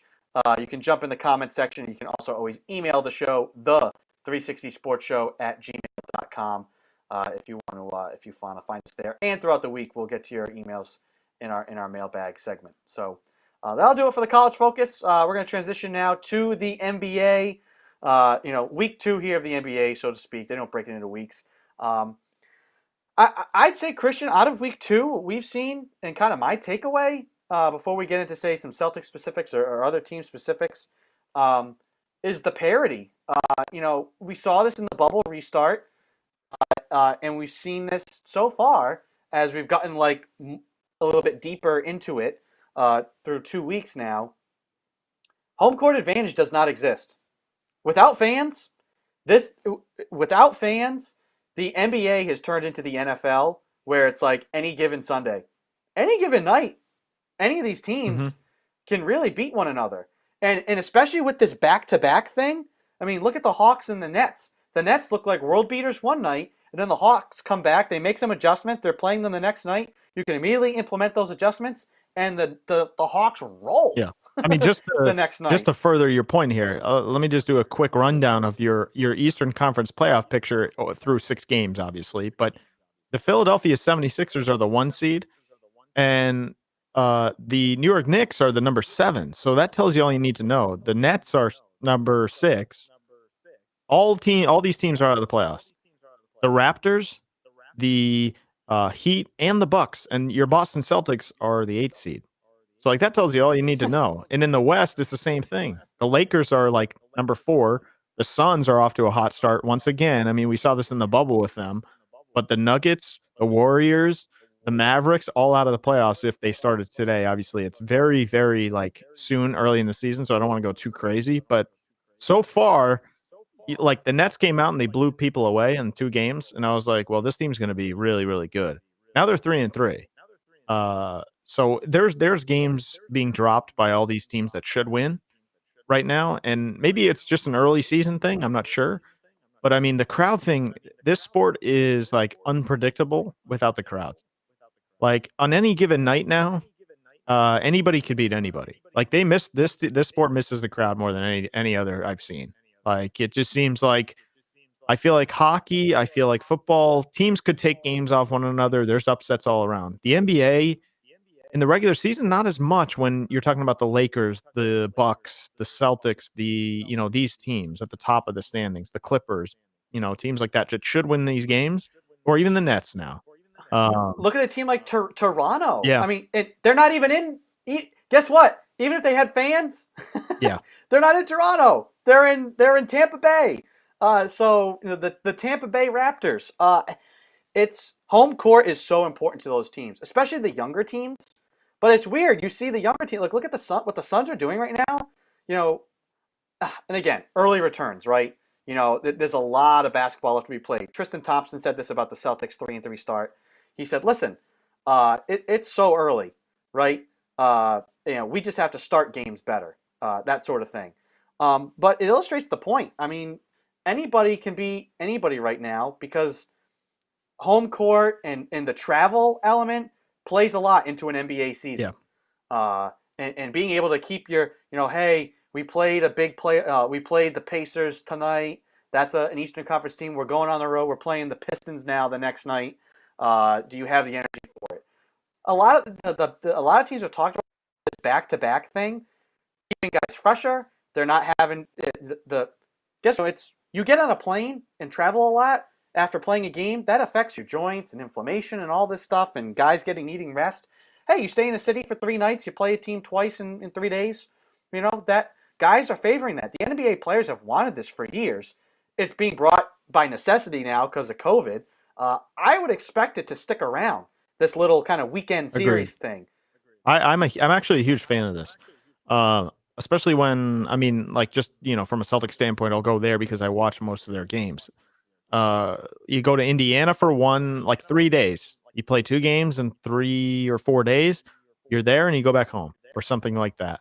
I think that's a perfect way to do these kind of home and home trips where you just get 2 out of the way, and then it cuts down on. Not only does it cut down on travel back and forth, the back to backs that are you're going to Indiana to Boston to New York to LA in 4 or 5 days. It cuts down on travel time and it makes the product better. So with a crowd in kind of the atmosphere as normal, hopefully at one point here, some point maybe later this season, I think that's a good way to do it. I actually would think they would want to keep that around. I'm not sure, but overall, I think it does something for the product. Yeah, I agree. So just to look at the standings again, I feel like normally, I know it's early, but you can read into things. The biggest shocker for me, Denver, 1-4 to start. Yeah. Were they just reading their own headlines? And again, it's early. It's so early. 5 games is not going to tell you what your season's going to be. But you want to start well. Based on track record, though, they were down 3-1 in the bubble twice. That's true. So I don't know. That's true. This is just a continuance. Yeah. They're going to start the year 2-15, and then make the playoffs and go on a run. I guess you're right. They haven't learned their lesson. Nope. Clearly. Nope. At all. But everybody else, it's such a very even start. Very, very even start to the NBA season. I love the Suns, man. They're my Western Conference team that I said I was going to root for. Mm-hmm. Our way too early preseason predictions. You didn't have them in. I think we both did. We both have them in. I can't remember now. I know there was debate. I think it was the Rockets were the team. Yeah, the Rockets were the team that we differed on. I said no way were the Rockets going to be in. Which, speaking of the Rockets, no James Harden the other night or last night. And again, he's expanded his list of trade teams. I'd expect, at least from his camp, what he's telling people is that he could be traded to any team in the NBA. They all want him. Well, this report, this is this morning, out of Brooklyn, is that they have cooled on a James Harden trade because of Mike D'Antoni, who is there as an assistant coach behind Steve Nash. And apparently, and this is what we all expected, the Nets have kind of said, we're going to take some time here. Mm-hmm. And they want to find out more of what they have with their roster. I know we expected them to not have, they looked like world beaters, and now they're 3-3 now, but I'd still say they're the favorite in the East, and they want to see more of this play out, which is exactly what I thought they should do. Since Houston seemed to be in no apparent rush, and they don't have to be. There's 3 years of James Harden's contract left. They can wait, and so can the Nets. Find out what you have. But this is the quote. I heard that Brooklyn cooled on Harden, and one reason was D'Antoni. They were like, we're good. Let's keep what we have here. Harden presents some problems, according to the source. Duh. I would agree. Yeah.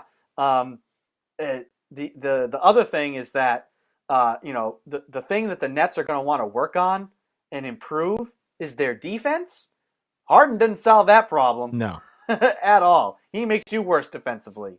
Your thoughts on this report that the Nets are apparently maybe saying we're good for now on James Harden? Yeah, I said this from the beginning. I don't think you're getting rid of Kyrie, and you're not getting rid of Durant, certainly. So I think they have enough pieces there that they don't need those guys. Like Karis LeVert is a starter off the bench. Now, Dinwiddie went down for the year with an ACL, so not ideal for Unfortunate. them because he's actually a good player and he can help them. But I still think the Nets are more than good enough to go without James Harden, and I think the dynamic there would be so thrown off. Like, that's just too many guys. I mean, look, we went from big threes to kind of that big two feel right now, where you have the Anthony Davis, LeBron. You have, I mean, even in Houston, if John Wall's healthy, he's an all-star caliber player. So you have, Harden and Wall. I mean, I'm not going to go that far, but Irving and Durant. Like these big twos, Jaylen Brown, Jason Tatum, you're kind of trending that way, and I don't think Harden in that mix does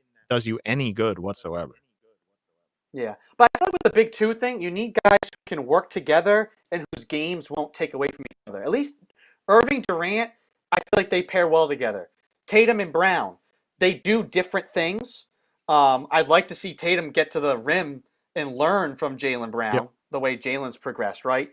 Anthony Davis, LeBron. There's a lot of inside out there. That's why I said, Chris Middleton, see ya. I would trade him and whatever else, get James Harden to Milwaukee because inside out, James Harden, Giannis, that's terrifying.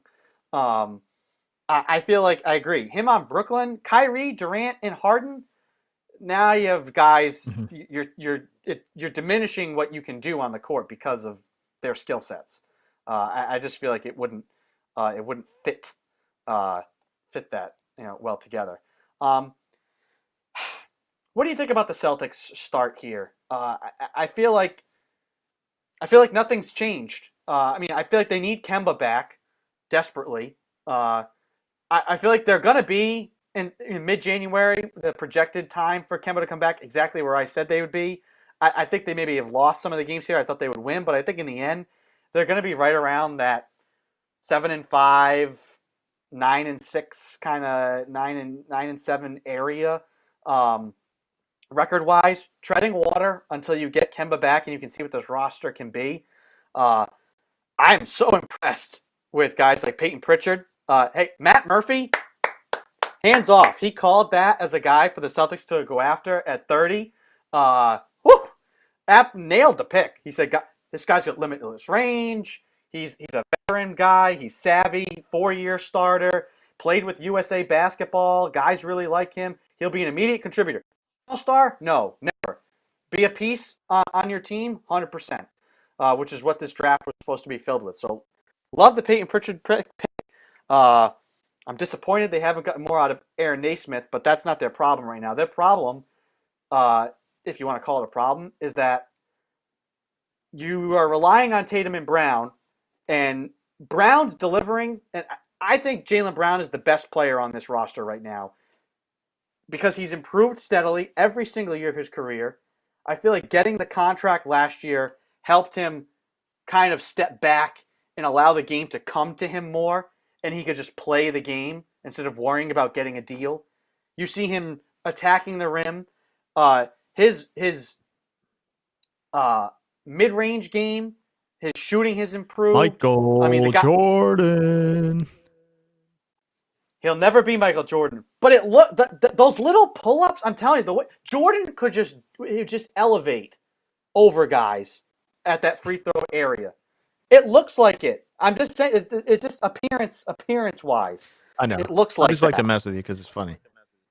I know. What do you mean I'm funny? Funny how? Do I amuse you? Um, but he's just been so steady and Mhm. consistent. Tatum, his ceiling is higher than Brown's, but Tatum needs to start kind of adding things to his game. I just I the jump shooting thing for Tatum is starting to kind of anger me. I know it's angered you for a while, but I want to see him take that next step and work on getting to the rim and getting fouled and not getting into the paint and then fading away. Draw fouls, Yeah. dude. You should and work on your handle. He's kind of getting this pocket pick that happened in the playoffs. Dude, they know you want to go to that little like spin move, Mhm. and guys are just trapping you. They're trapping you off pick and roll, and you're lost. Right. Um, Tatum has to work on that. Third. People talk about the second year, the sophomore wall, and there's a rookie wall. It's kind of looking like third year wall, at least early here for Tatum. His numbers are still great. He's like averaging 20 points, I think. But it's shooting.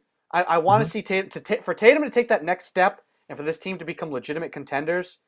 He needs to work on his ball handling and refining his dribble and ability to get to the rim. Jaylen Brown right now is approaching that level where when he wants to, if he just decides to get to the rim, he's going to go get a layup Yeah. or get fouled or get a dunk whenever he wants. Jaylen Brown right now, it looks like, I mean, if he shoots the three ball consistently, he's kind of one of those guys that's like unstoppable in a sense where he can kind of get to his spot where whenever he wants. If he really wants to, he can blow by just about anybody. Obviously, there's going to be situations where you got to kick and you got to drive and kick, but overall, his game is continuing to improve, which is good to see, and he's been your best player so far this year.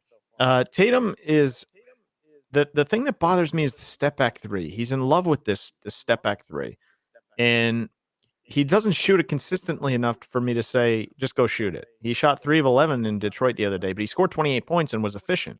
So it's that three thing that just like it just bugs me. I don't know if his wrist or hand issue is kind of hindering that early on in the season. I know he had like a little sprain there on his left hand. Maybe he's hesitant to go to the basket and get hit. But he's not like if he's missing the three ball, he needs to get this mentality where go get an easy one for a couple shots here instead of doing the step back three. It just bothers me because he's settled on it. He's settling on that shot way too much. And Yeah. it's not like he's absolutely money. Like he hits it now and again and it looks good. And when he's going, I mean, he's unstoppable. But he settles for it too much where he has a smaller guard on him or something, and he fades away instead of going to the basket, or he does the step back three instead of going to the bat. I wanna see him drive. Like, you can get to your spot and either dunk on somebody or lay it in, get fouled, or hell, even get 2 shots at the line. It doesn't matter. Just you gotta get to the hole more than he is, and he's too much settled on either a fadeaway mid-range or that dribble through his legs, and step back three, which I think is a fine option to have. It's just the fact that he settles on it way too much. It's got to be more consistent, Yeah. where he's either making it at a 50% clip or 40% clip, and then he has the added, I can go to the basket and get whatever I want. But he's not going to the basket enough, at least early on in this year. I want to see more pick and roll, especially in late game situations with him and Brown together. Yeah. Those are your guys. Get them in the action. Uh, uh, Now down the stretch against the Pistons the other night, they were down big. They claw back. They take the lead, and you just tell they ran out of gas. I mean, it wasn't for lack of execution of Mhm. plays. They got guys wide open looks. I know Marcus Smart jacked up some threes. He said, "Oh," he had been 3 for 3 throughout the whole game, and at the end of it, you're getting offensive rebounds, kicking back out. He's wide open. I mean, I trust Marcus Smart in a situation like that. He's 3 for 3. It's not like he jacked up 11, right? Mhm. And that team, you got back in that game because of Marcus Smart. Um, and they just ran out of gas. They had no legs. Everything that they shot was short. And yeah, you want to see them go to the rim, but they also went to the rim and bricked shots too. So in that standalone game against the Pistons, they just ran out of gas down the stretch. Their bench is So it's still a kind of the same. problem, though. I know. Well, here's the thing. I want to see. I say I want to see Tatum and Brown more pick and roll. What'll happen is if they can get Kemba healthy and back, now Marcus Smart is with the bench. Now guys like Peyton Pritchard and Teague are getting sprinkled in more and situationally, and I think that just opens up more for you. Mhm. I think you get off to better starts offensively with a lineup like that. Um, I think Jeff so we'll I think see. Jeff Teague's been a bright spot for this team early on as well. His defense is not as good, but off the bench for a guy to come in and just handle the ball, you can tell he's just a veteran in the league and he knows what he's doing. Like that's what I like about Teague. Like even Pritchard, he's still a rookie, whether he's 4 years or not. He still is a little bit careless with the ball at times. And Teague is just that kind of like solid guy that comes off the bench. He can handle it, pass, Yeah, and he can give you a few points. But I mean, he got outscored like 36-20 on the bench in Detroit. It's still a problem, and I would like to see Stevens against some of these lesser teams throw Neesmith in the game and have him stand in the corner or something. Like this is yeah. starting to bother I me will. now. Well, I will say I've been trying when he's in there. I try to watch him defensively and say, all right, clearly this is what's going to be holding him back is his defense. He does look a little rookie Yeah. year Rob Williams ish, where you could tell he doesn't know where to be because it's not. You're not just playing. The Celtics don't just say, "Hey, man to man, play pickup." You have to. This team has. You have to be ready to switch. You have to be ready to alternate between zone, different types of zone and man on a single possession and communication. And you can see he kind of gets lost in the who am I passing off? When am I passing Mhm. off? And guess what? It doesn't matter if you go 3 for 3 on threes on one end but you're giving up dunks on the other end, you're not going to be out there. For this team, but I agree with you. Learn. The regular Yeah. season, early on here, I'd trial by fire. The only way you're going to learn is by being out there. I'll, And yeah. playing 5 minutes in a game against Detroit in I was going to say September, October, in January now, early in the season, is not going to hinder you long term. It's Yeah. going to help him. And guess what? Maybe they don't. The other team doesn't exploit him, and he gets a feel for the offense. And guess what? That dude is lights out, Yeah. offensively, and he's not getting a chance to show it. And so you don't Well, know. I'll just say this. I mean, just a little bit more to kind of solidify your point here. Like, even if it's 2 minutes at a time, Carson Edwards came in the other day, 4 minutes. He was 0 for 2 and a -2. You're telling me Neesmith can't come in and give you that? Like, that's kind of a Yeah, joke. Like, at this point, it's like they were down by 20. Put the guy in and see what he has. Maybe he hits a couple threes. Like, I know Carson Edwards, like Stevens loves this guy because he's a little spark plug and he can get you going.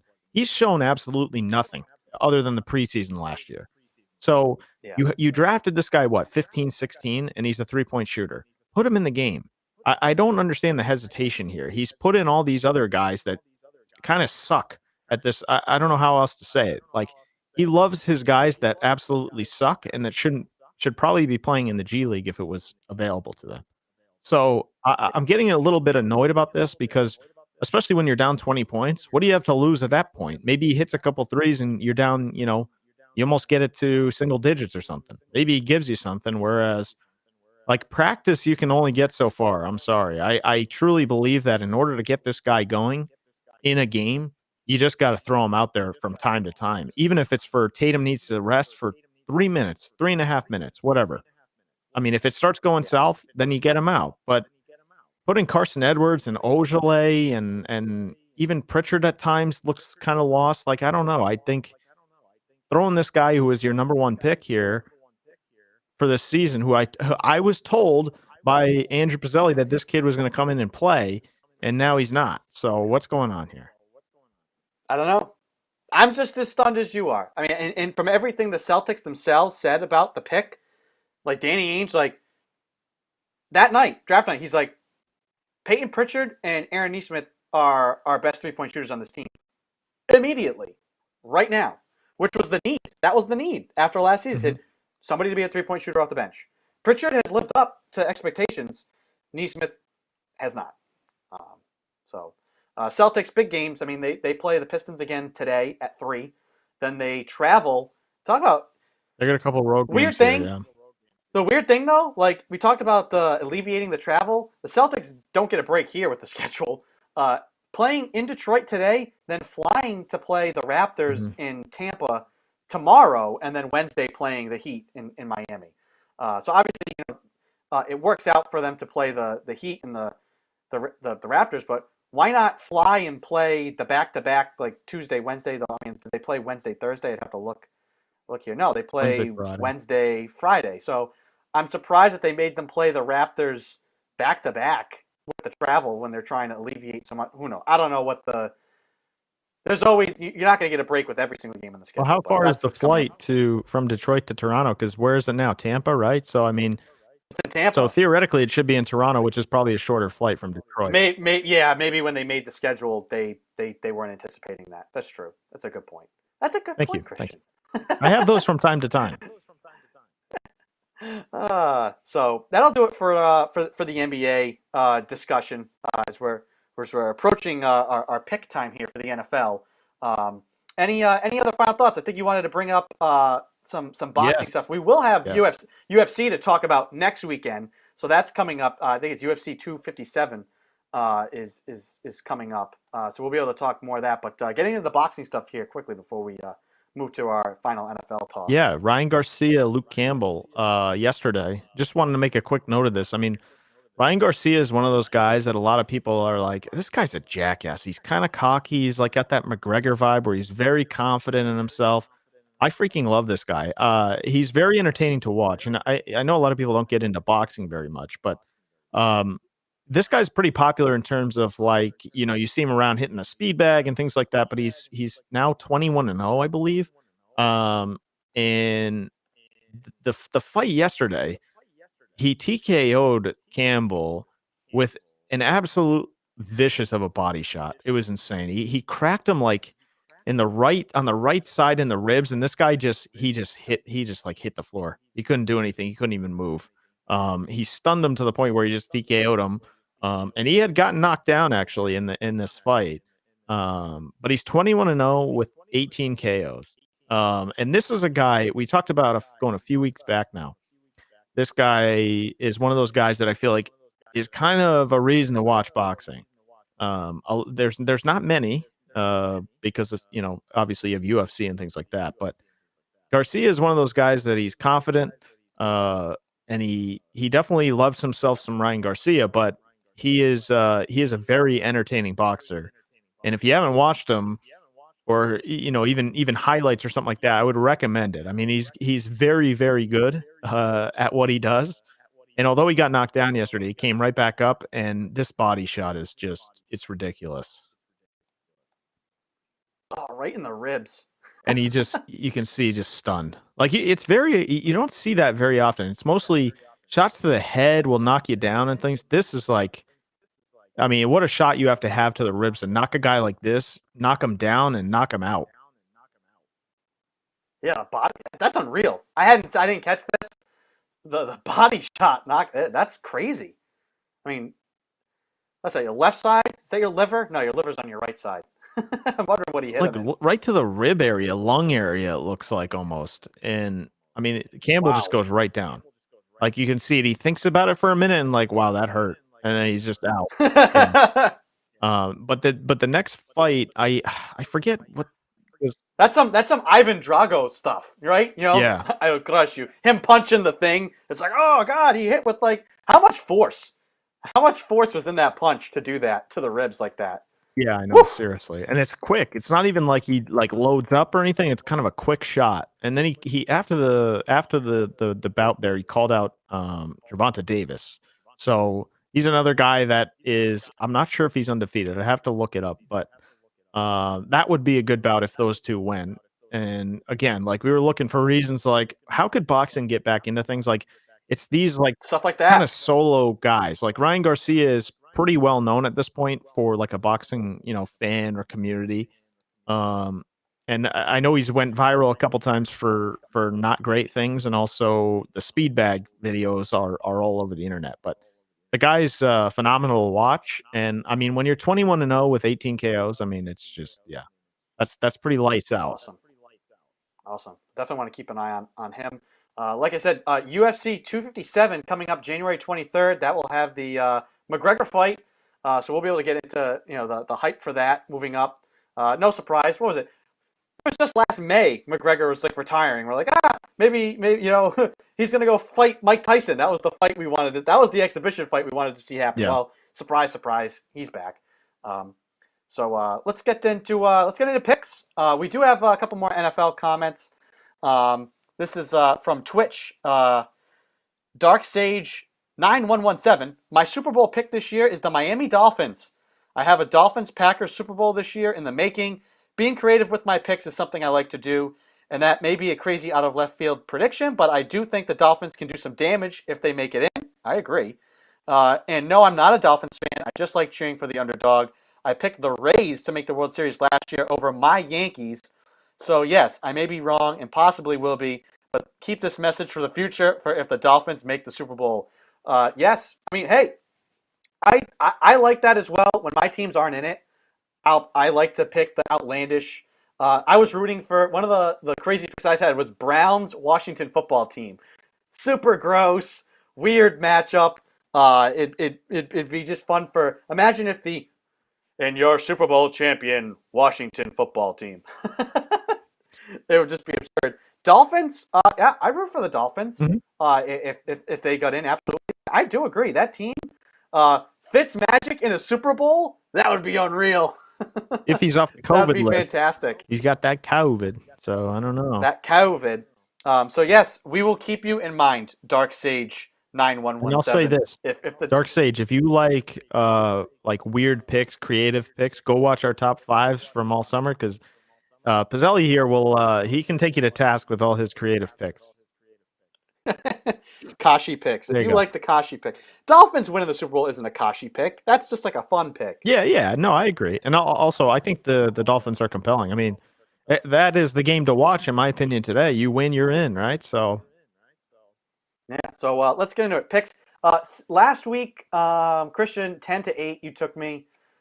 So season standings right now, 147 to 121. So I'm gonna have to make some hay here, and also, we'll have to. Me and you have to decide. When I've picked, I picked the games for fun with my dad. We give playoff games extra value.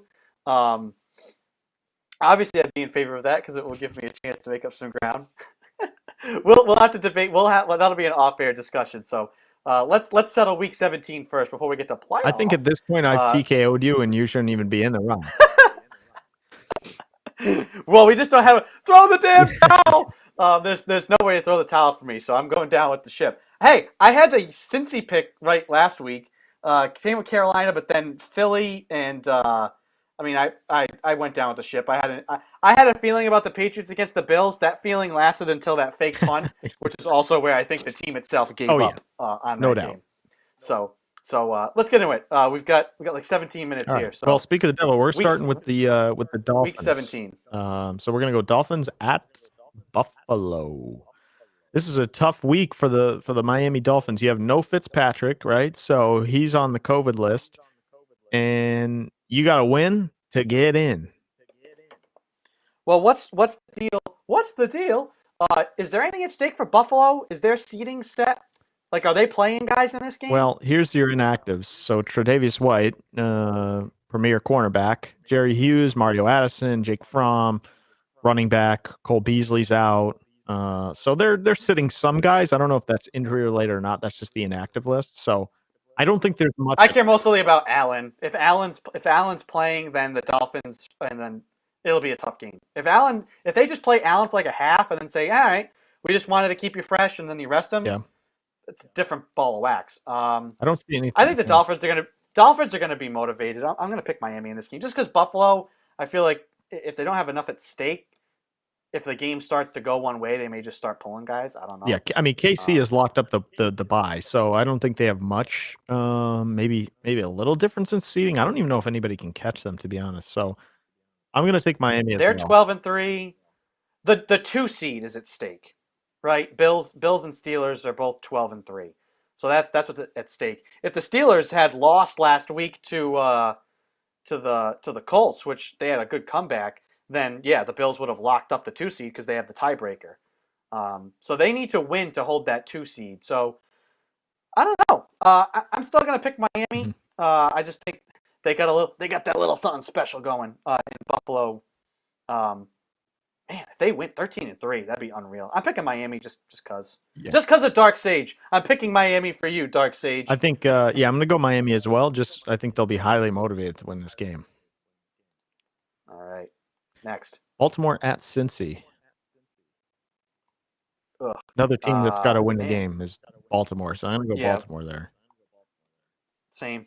I agree. Pick Cincy last week, but not this week. There's actually some pretty decent games here in terms of meaning. Pittsburgh at Cleveland.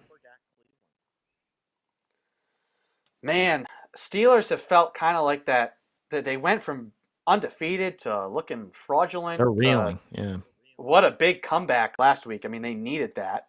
Ben needed that because it was looking like, talk about the cliff. Big Ben looking kind of inept. So 4 weeks in a row. If I'm not mistaken, though, Mason Rudolph's starting today for them. Is he really? They're giving Big Ben rest. Yeah, Roethlisberger is inactive.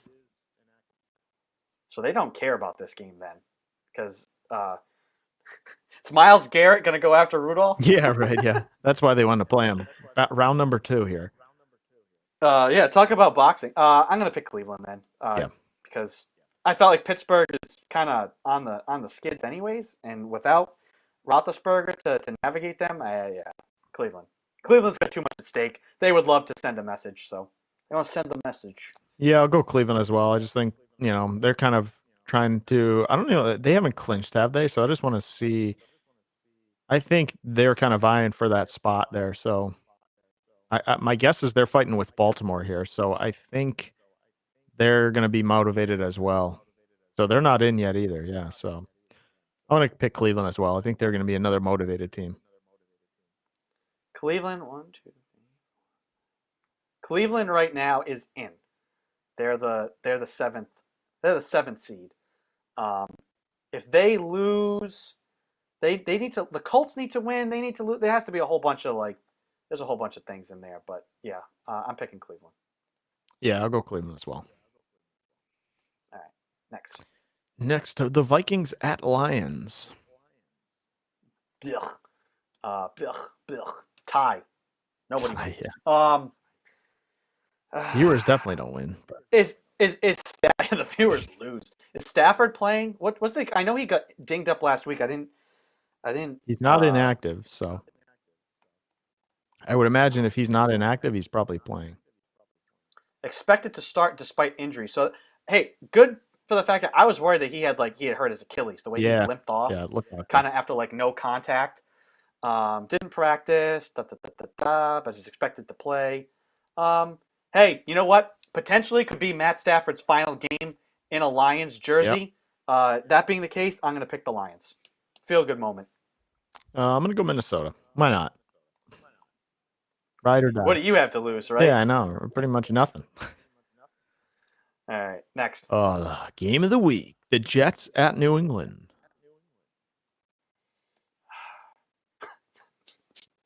Who's starting for New England? We're never going to know this stuff, I guess. But here's your inactives. Perez Hall, Anthony Jennings, Shaq Mason, David Andrews. So the Patriots don't obviously. Who's playing linebacker? Is anybody playing linebacker? No. Are they just going to put all corners out there? Yeah, John Simon, who stinks, is going to be out there. Don't worry. You know what? Let's stink up the joint. Let's get as high of a draft pick as possible. I am picking the New York Jets. It's a sad day. I wish I knew the quarterback. I assume it's going to be Cam because I haven't heard anything else. So I'm just going to say, yeah, I'm going to go Jets. I just don't believe in the Patriots. Yeah. It's insane that it's come to this. If they were starting Stidham today, I would pick the Patriots because I'd say, you know what? They will have coached the kid up all week. They'll have a game plan to help him win a game. They want to see if it seems Newton's starting, and I don't know. And if the Jets were reeling, if they were trying to get that number 1 pick, they're locked into number 2, and they've played really well. They're on fire. They've played really well the last 2 weeks. Rams, so it's and they beat the Browns. I have to take off my Patriots hat and say, outside looking in, who wins this game? Picking the Jets, unfortunately. So, I don't like picking the same team as you, but I'm going to go Jets as well. Why not? Next. Dallas at New York. Giants, obviously. If the Giants win, are they in? Is this one of those they control their destiny too? I know these are a battle of really crap teams. Because right now, football team 6-9, Cowboys 6-9, Giants 5-10. So I think, who is the football team playing? Actually, this is kind of an important game because I think the Cowboys. The Eagles. and If the Eagles Giants. win, and the Giants win, then the Giants are in. I think that's the deal here because the Eagles are eliminated, but the Washington football team, Cowboys, and Giants are all still alive. Dallas can get in too, right? If Dallas wins, they're in. Yeah. I'm going to go Dallas. They're another team that's kind of playing well. With Dalton's putting up numbers now. They scored 30, 41, 37 in the last few weeks here. I'm rooting for chaos, which I've been in this division all along, so I'm going Giants. 6-win team wins the division and gets a playoff game. Womp, womp, womp. All right. Chaos. Falcons at the Tampa Brady's. Tampa Brady's. Are they? Wait a minute. What? Didn't they just play? I don't know. Sunday, January 3rd. They definitely did just play, but Did they? Is it? What? I'm confused. Yeah, Atlanta. Tampa, I feel like they just played. They did, yeah. Last week. 2 weeks ago, they played the Lions last week, and then before that was the Falcons. Oh, that's bizarre. Huh? I didn't notice that on the schedule, but okay. I'm like having deja vu. Tampa Bay. Yeah, it's a pretty easy one. They look like they're kind of picking up. They're trying to gear up for the playoffs. Yeah. So, yeah. Green Bay at Chicago. Ooh, are the Bears alive? I believe so. They're 8-7 now. So the Bears are alive. Live Bears. Bears. They got to win today, though. If I'm not mistaken. Green Bay has not locked up the 1 seed. I don't think. Right? They have clinched the division. So they've clinched their division. Not I don't know if they've locked up the bye because the Saints are 11-4.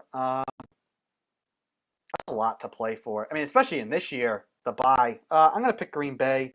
I don't feel good about it because I just don't like the Packers. Yeah. They feel like that fraud team. But this week, I got to pick Green Bay. A lot at stake. I'm going to take Chicago. Go big or go home. Yeah. I don't feel good about it, but I'm going to take Green Bay.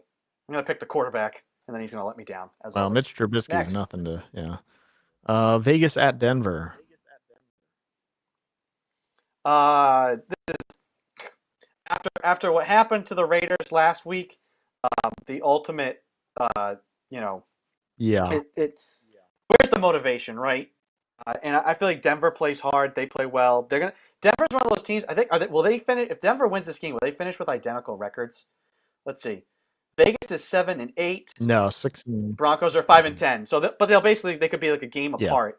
And I'd feel like Denver right now playing like the better team. Denver doesn't find ways to lose games. No doubt. They lose games, but they play hard. The Raiders, they just find ways to lose. So I'm picking Denver. I'll go Denver as well.